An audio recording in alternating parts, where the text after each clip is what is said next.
Hello students, আজ আমি তোমাদের জন্য শেয়ার করব ক্লাস 10-এর অংশীদারি কারবার এক্সারসাইজ 14 কোয়েশ্চেন নাম্বার 15 আর 16।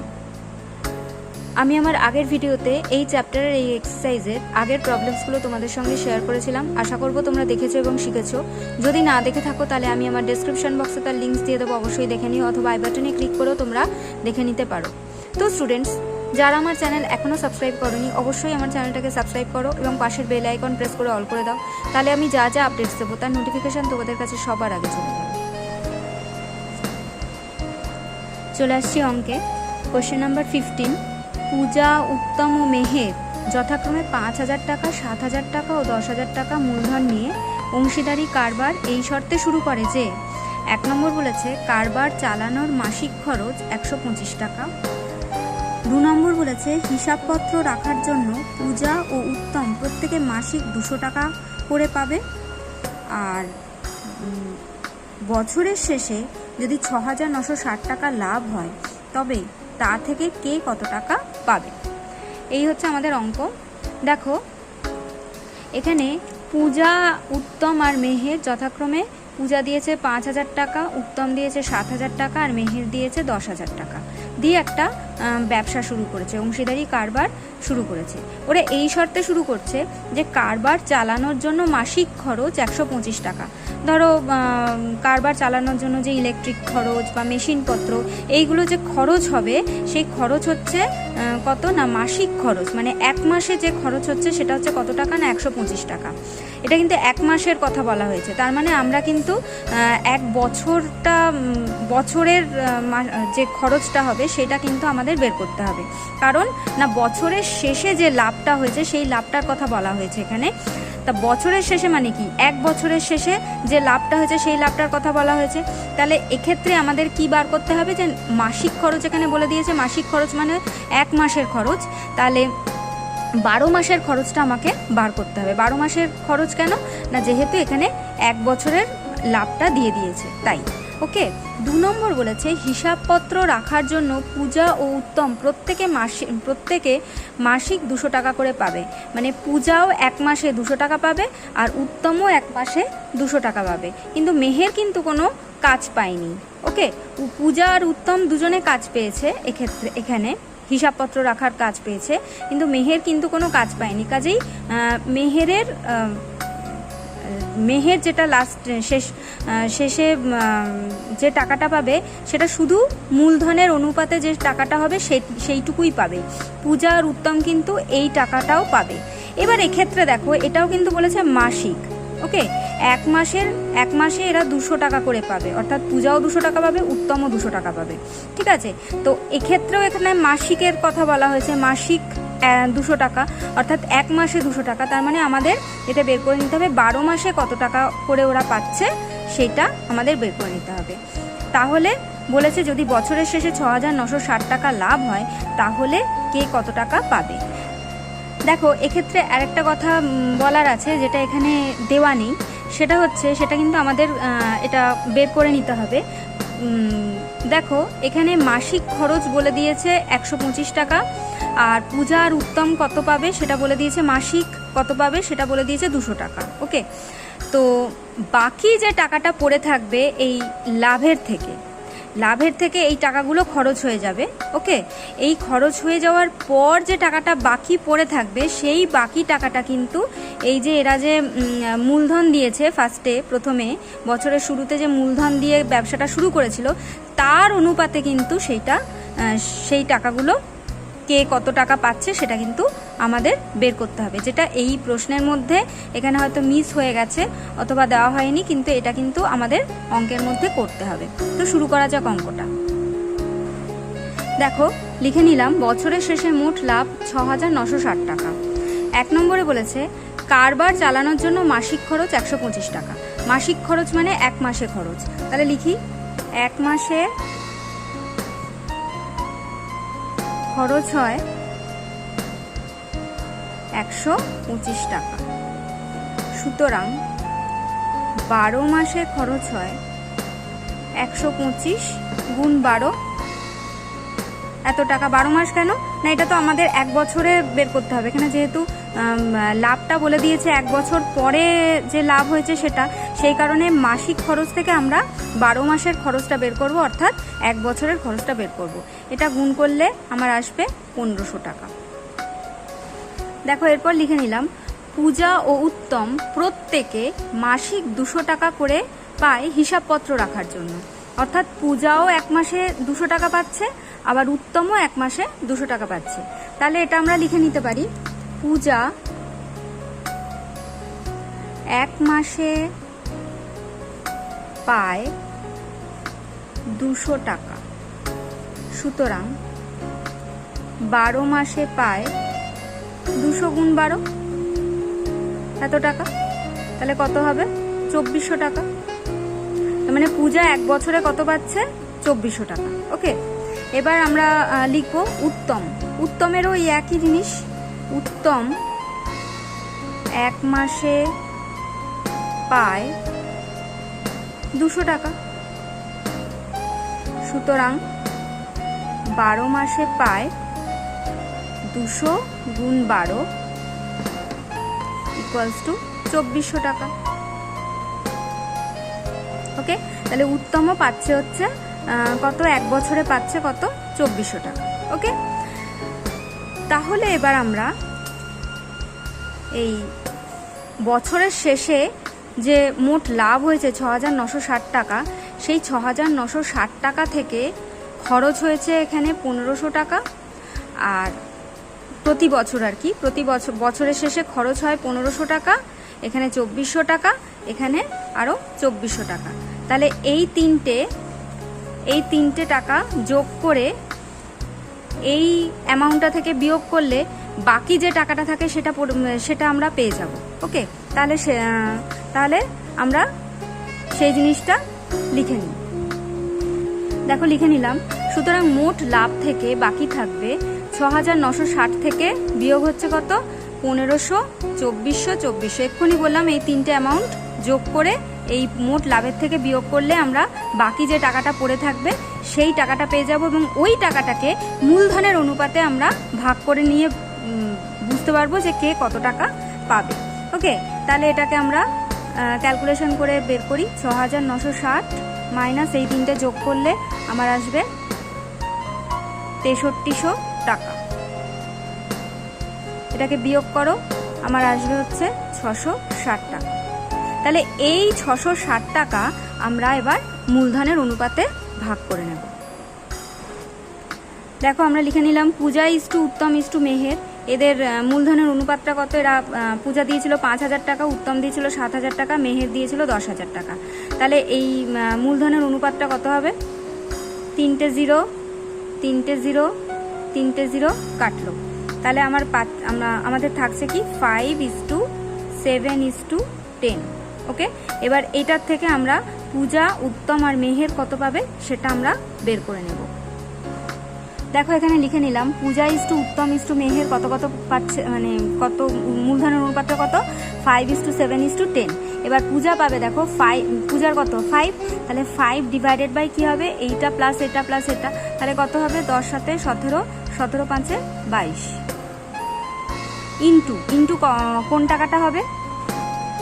যে টাকাটা এখানে বেরোলো 660 টাকা, সেই টাকাটা ওখানে ইন্টু দিয়ে বসিয়ে দিতে হবে। বসিয়ে দিচ্ছি 660 টাকা, কাটাকুটি করো, 3 দিয়ে যাবে, তাহলে কত হচ্ছে? 3 5 15, 150 টাকা। তাহলে পূজা পাবে এই মূলধনের অনুপাত থেকে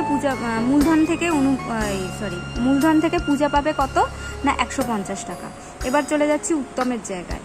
উত্তম কত পাবে? উত্তম পাবে, উত্তমের কত? 7, 7/22 ইন্টু 660, কাটাকুটি করো, 30, 210 টাকা। 3 7 21, 210 টাকা। এবার আমাদের কে বাকি আছে? মেহের। মেহের তাহলে কত পাবে?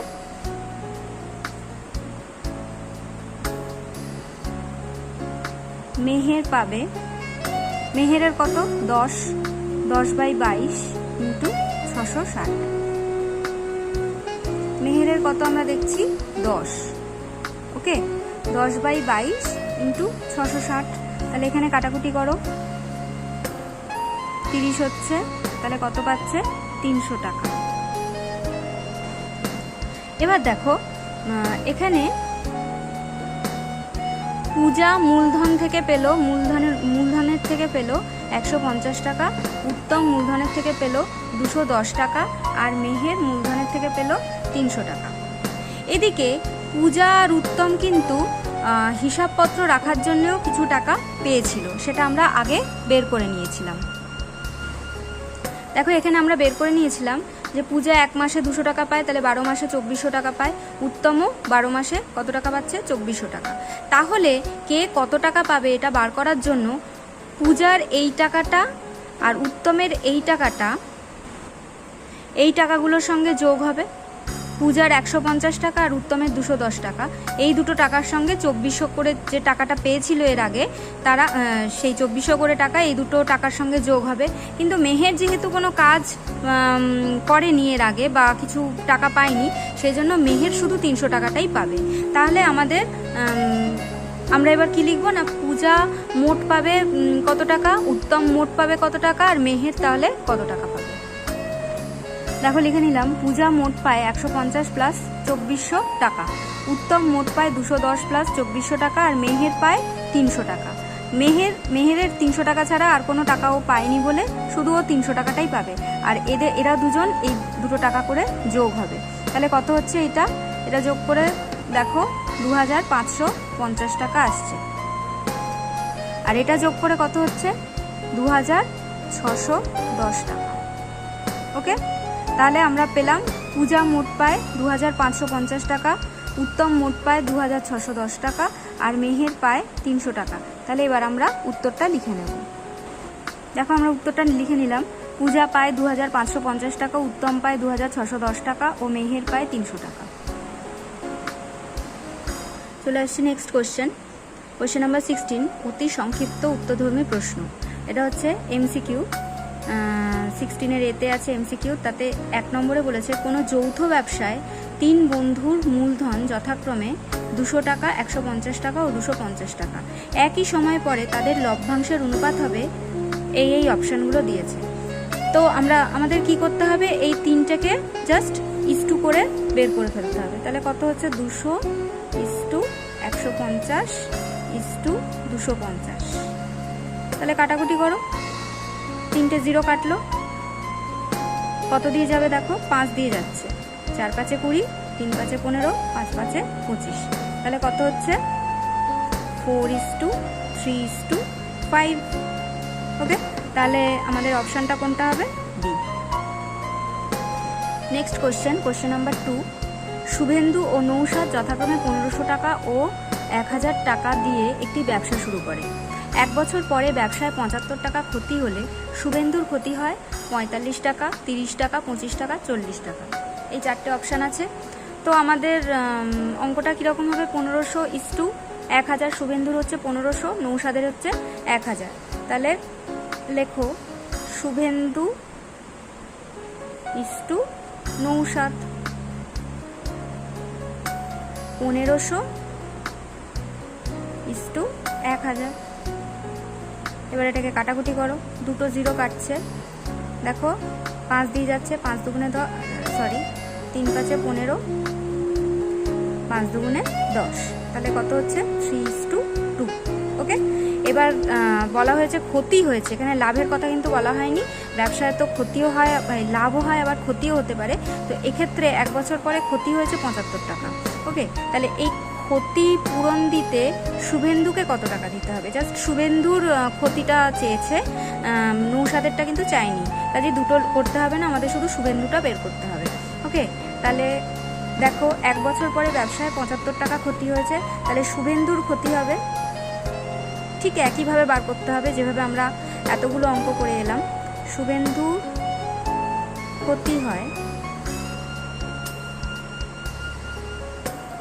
কি হবে, শুভেন্দুর কত 3 ডিভাইডেড বাই এই দুটো যোগ 3 2 5 ইন্টু 75, এত টাকা। 5 15 75, তাহলে কত হচ্ছে 3 15 45 টাকা ক্ষতি হচ্ছে তাহলে শুভেন্দুর। তাহলে কোন অপশানটা হবে? না, option number A. Next question, Fatima, Shreya ও স্মিতা তিনজনে মোট 6,000 টাকা দিয়ে একটি ব্যবসা শুরু করে। 1 বছর পরে ফতিমা, শ্রেয়া ও স্মিতা যথাক্রমে লভ্যাংশের 50 টাকা, 100 টাকা ও 150 টাকা পায়। স্মিতা ওই ব্যবসায় নিয়োজিত করে, 4টে অপশান দিয়েছে, 1,000 টাকা, 2,000 টাকা, 3,000 টাকা, 4,000 টাকা। তো দেখা যাক কোয়েশ্চেনটাই কি বলেছে।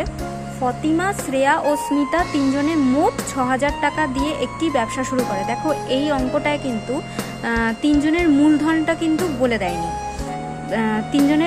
তিনজনের টোটাল কত দিয়েছে সেইটা বলে দিয়েছে। ওকে, 1 বছর পরে ফতিমা, শ্রেয়া ও স্মিতা যথাক্রমে লভ্যাংশের 50 টাকা, 100 টাকা ও 150 টাকা পায়। এখানে দেখো 1 বছর বাদে যে মোট লাভটা হয় সেই লাভের থেকে কে কত টাকা পায় সেটা কিন্তু এখানে বলে দিয়েছে। এটা এই অঙ্কটা এতক্ষণ ধরে যা অঙ্ক করে এসেছি ঠিক তার উল্টোটা। ওকে, স্মিতা ওই ব্যবসায় তাহলে কত টাকা নিয়োজিত করে মানে কত মূলধন দেয়, অর্থাৎ এই 6,000 টাকার মধ্যে স্মিতা কত টাকা দেয় সেটাই আমাকে এখানে জানতে চেয়েছে।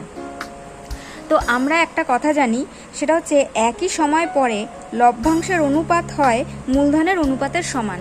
অর্থাৎ এই লভ্যাংশের অনুপাতটা কিন্তু আমরা যে এই যে টাকাটার অনুপাতটা বার করব সেইটা কিন্তু মূলধনের অনুপাতের সমান হবে।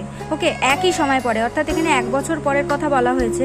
তার মানে যে সময় থেকে ওরা ব্যবসাটা শুরু করেছিল ঠিক সেই মানে 1 বছর পরে ঠিক সেই সময় ওরা লাভ পেয়েছে এই টোটাল এত টাকা। ওকে, তাহলে এর যদি আমরা অনুপাত করি তো সেটাই কিন্তু হবে মূলধনের অনুপাত। ওকে, তাহলে আমরা অঙ্কটায় আসি। দেখো এই কথাটা তোমাদের জানার জন্য লিখে দিলাম। এই কথাটা এই অঙ্কে মানে ছোট কোশ্চেনে লেখার কোনো প্রয়োজন নেই, শুধু এটা তোমাদের জানার জন্য লিখে দিলাম। মূলধনের অনুপাত হচ্ছে একই সময় পরে লভ্যাংশের অনুপাতের সমান। ওকে, তা দেখো কি হচ্ছে, ফতিমা, শ্রেয়া আর স্মিতার লভ্যাংশের অনুপাতটা কত না 50:100:150। যা যা দিয়েছে লভ্যাংশ থেকে ওরা কত পেয়েছে সেটা আমরা লিখে নিলাম। এবার কাটাকুটি করব। 5 দিয়ে কাটাকুটি যাবে, 5 একে 5, 5 দুগুণে 10, 3 5 15। তাহলে কত হচ্ছে 1:2:3। ওকে, এবার দেখো আমাদের স্মিতা কত নিয়োজিত করেছে, প্রথমে মূলধন কত দিয়েছে সেটা শুধু জানতে চেয়েছে। আমাদের ফতিমা, শ্রেয়ার কথা জানতে চাইনি, শুধু স্মিতার কথা জানতে চেয়েছে। তাহলে আমরা কি লিখব? স্মিতা নিয়োজিত করেছে, ঠিক একই রকম ভাবে 3 / কত হচ্ছে যোগ করে 6 হচ্ছে, ইন্টু কত হবে না 6,000 টাকা, যে টাকাটা ওরা টোটাল মূলধন দিয়েছে। এই যে এই টাকাটা 6,000 টাকা এরা টোটাল মূলধন দিয়েছে, তো এই 6,000 টাকাটা ওইখানে লিখতে হবে। তো সেটাই লিখে নিলাম। দেখো 6,000, এবার কাটাকুটি করো, কত হচ্ছে এখানে 1,000, তাহলে কত হচ্ছে 1,000 3,000। ওকে, তাহলে আমাদের কোন অপশানটা হবে এটা, তাহলে আনসারটা বেরোলো হচ্ছে 3,000। তাহলে আমাদের কোন অপশানটা হবে?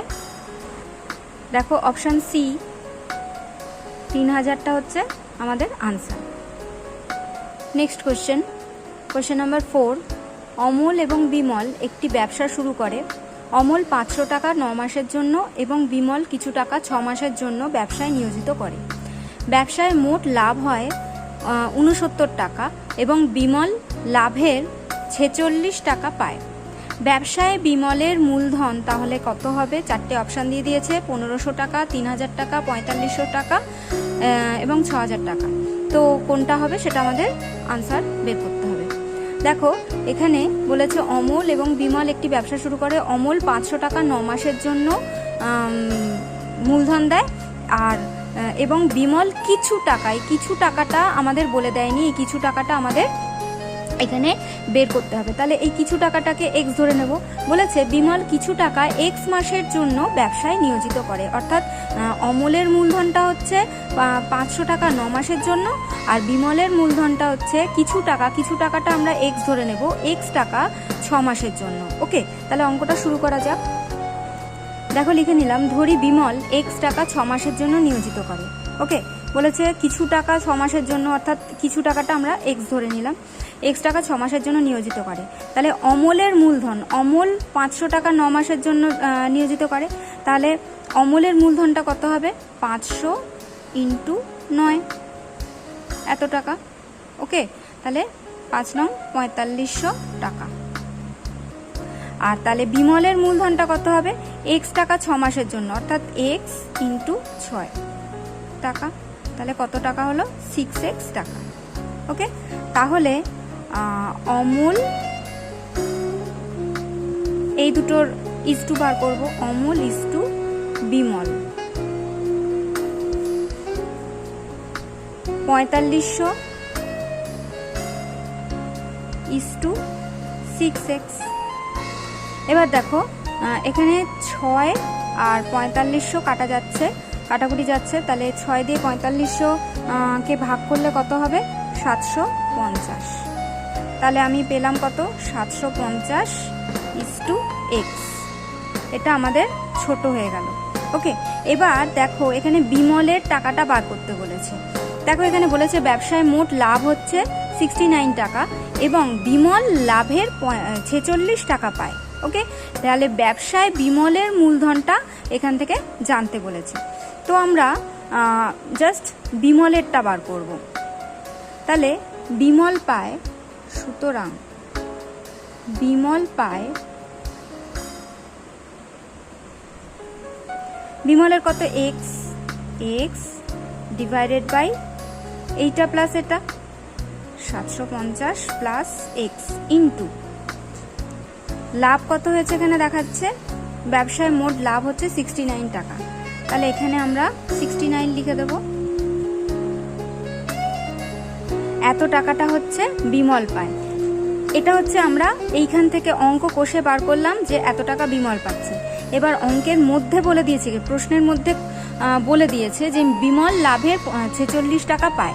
তাহলে অবভিয়াসলি প্রশ্নানুসারে এই টাকাটা আর 46 টাকাটা সমান হবে। তাহলে আমরা লিখে নিতে পারি প্রশ্নানুসারে x divided by 750 plus x into 69, যেটা বিমল পাচ্ছে, ইকুয়ালস টু 46। এই 46টা অঙ্কের প্রশ্নের মধ্যে বলে দেওয়া হয়েছে। এবার এটাকে আমি সলভ করে এক্স এর ভ্যালুটা বার করব। তাহলে কি করে সলভ করতে হবে? দেখো X divided by 750 plus X equals to, এইটা ইন্টু আছে তো 69টা আমরা 46 এর নিচে ভাগ দিয়ে নিয়ে যেতে পারি, 46 ডিভাইডেড বাই 69।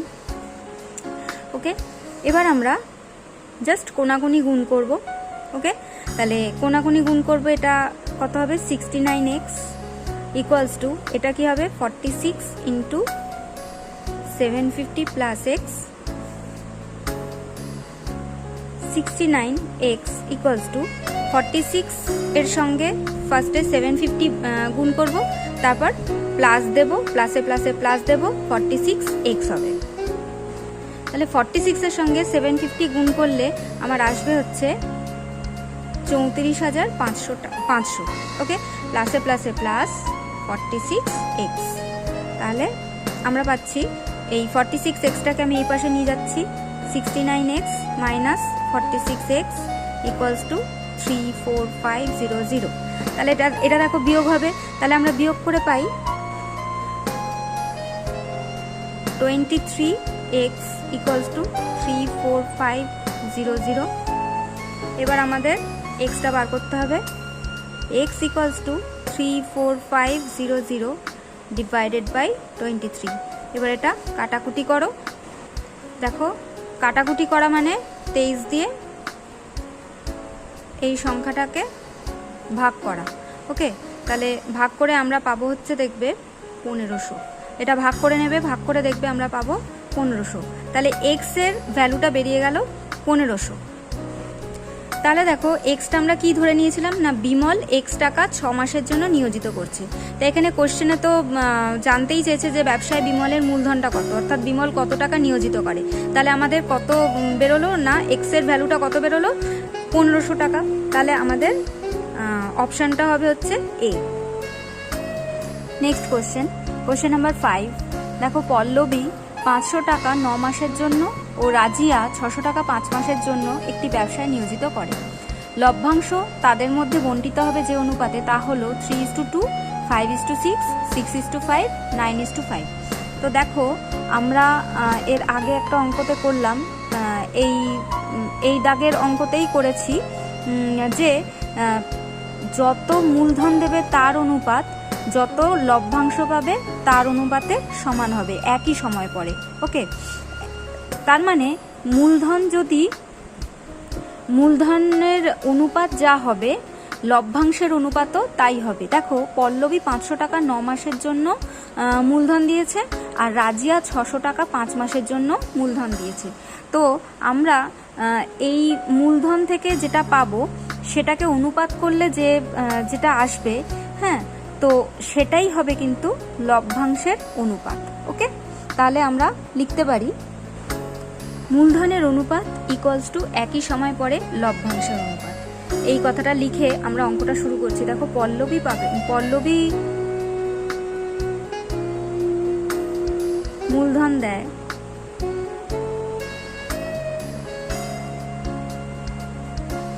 500 × 9, 500 টাকা 9 মাসের জন্য, অর্থাৎ 500 × 9 এত টাকা, কত হবে 4500 টাকা। রাজিয়া মূলধন দেয় কত, 600 × 5,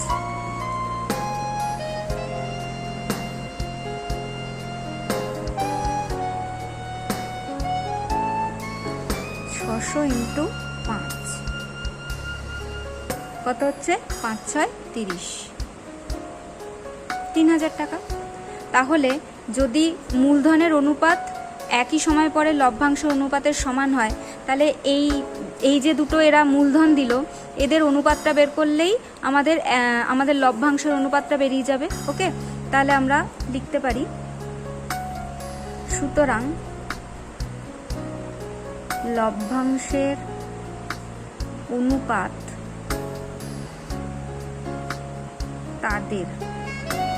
তাদের লভ্যাংশের অনুপাত ইকুয়ালস টু 4500 × 3000।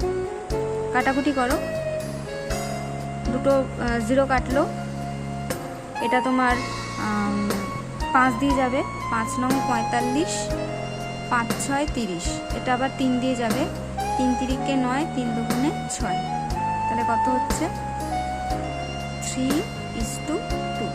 ওকে, তাহলে আমাদের অপশান কোনটা হবে, option number A. Next question number B. নিচের বিবৃতিগুলি সত্য না মিথ্যা লেখো। দেখো 1 নম্বরে বলেছে অংশীদারি কারবারে কমপক্ষে লোকের দরকার 3 জন। এটা কি সত্য না মিথ্যা? দেখো অংশীদারি কারবারে কমপক্ষে মানে সবচেয়ে কম লোকের সংখ্যা কত হতে হয়, 2 জন হতে হয়, 3 জন না। অর্থাৎ 2 জন দিয়েই পার্টনারশিপ ব্যবসা শুরু হয়, কখনো একজন কখনো পার্টনারশিপ ব্যবসা শুরু করতে পারে না। সেজন্য 2 জন হলে তবেই পার্টনারশিপ ব্যবসা শুরু হতে পারে। পার্টনারশিপ ব্যবসা মানে হচ্ছে অংশীদারি কারবার। ওকে, তাহলে এখানে লিখেছে অংশীদারি কারবারে কমপক্ষে লোকের দরকার হচ্ছে 3 জন, তাহলে এটা মিথ্যা, এটার আনসারটা হবে 2 জন। ওকে, আচ্ছা, এরপরে বলেছে দেখো একটি ব্যবসায় রাজু ও আসিফের মূলধনের অনুপাত যথাক্রমে 5:4, অর্থাৎ রাজুর হচ্ছে 5 আর আসিফের হচ্ছে 4, এটা হচ্ছে মূলধনের অনুপাত। ওকে, এবার রাজু মোট লাভের 80 টাকা পেলে আসিফ পায় 100 টাকা। এটা কি ঠিক না ভুল? দেখো এই অঙ্কটার করে তোমাকে দেখতে হবে না, এটা দেখেই বোঝা যাচ্ছে এটা মিথ্যা। কারণ দেখো রাজুর হচ্ছে 5 আর আসিফের হচ্ছে 4। তো আমরা সবসময় জানি যে বেশি মূলধন দেবে সে বেশি লভ্যাংশ থেকে সে বেশি টাকা পাবে। ওকে, কিন্তু এখানে দেখো লিখেছে রাজু মোট লাভের কত টাকা পাচ্ছে, 80 টাকা পায়, আর আসিফ পায় 100 টাকা। তাহলে দেখতে পাচ্ছি এখানে যে রাজুর থেকে আসিফ এখানে বেশি টাকা পাচ্ছে, কিন্তু সেটা কি ঠিক হবে? কারণ রাজু দিয়েছে মূলধন বেশি আর আসিফ মূলধন কম দিয়েছে, তাহলে অবভিয়াসলি রাজুর মূলধনটা আসিফের মূলধনের রাজু যে মূলধনটা পাবে, রাজু যে লভ্যাংশটা পাবে আসিফ তার থেকে কম লভ্যাংশ পাবে, যেহেতু মূলধন সে কম দিয়েছে। ওকে, কিন্তু এক্ষেত্রে দেখা যাচ্ছে যে আসিফ পাচ্ছে রাজুর থেকে বেশি টাকা লভ্যাংশ থেকে, তাহলে এটা অবশ্যই মিথ্যা হবে। নেক্সট কোয়েশ্চেন, শূন্যস্থান পূরণ করো। 1 নম্বর বলেছে অংশীদারি কারবার ড্যাশ ধরনের। কত হবে অংশীদারি কারবার? 2 ধরনের, সরল ও মিশ্র। ওকে, এবার 2 নম্বরে বলেছে অন্য কোনো শর্ত ছাড়া অংশীদারি ব্যবসায় অংশীদারগণ সমান সময়ের জন্য মূলধন নিয়োজিত করলে তাকে সরল অংশীদারি কারবার বলে। 3 নম্বর বলেছে অন্য কোনো শর্ত ছাড়া অংশীদারি ব্যবসায় অংশীদারগণ ভিন্ন ভিন্ন সময়ের জন্য মূলধন নিয়োজিত করলে তাকে মিশ্র অংশীদারি কারবার বলে। দেখো এটা হচ্ছে সমান সময়ের জন্য যদি মূলধন নিয়োজিত করে তাহলে তাকে সরল অংশীদারি কারবার বলে, আর যদি ভিন্ন ভিন্ন সময়ের জন্য মূলধন নিয়োজিত করে তবে তাকে মিশ্র অংশীদারি কারবার বলে। ওকে স্টুডেন্টস, আজ এই অবধি। আমি আমার পরবর্তী ভিডিওতে এই চ্যাপ্টারের এই এক্সারসাইজের পরবর্তী প্রবলেমসগুলো তোমাদের সঙ্গে শেয়ার করব। তোমরা আমার সঙ্গে থাকবে, আর আমার এই ভিডিওটা যদি ভালো লাগে অবশ্যই লাইক করবে, শেয়ার করবে। যারা প্রথমবার আমার ভিডিও দেখছো অবশ্যই আমার চ্যানেলটাকে সাবস্ক্রাইব করবে, সাবস্ক্রাইব করে পাশে বেল আইকন প্রেস করে অল করে দেবে, তাহলে আমি যা যা আপডেটস দেবো তার নোটিফিকেশান তোমাদের কাছে সবার আগে চলে যাবে।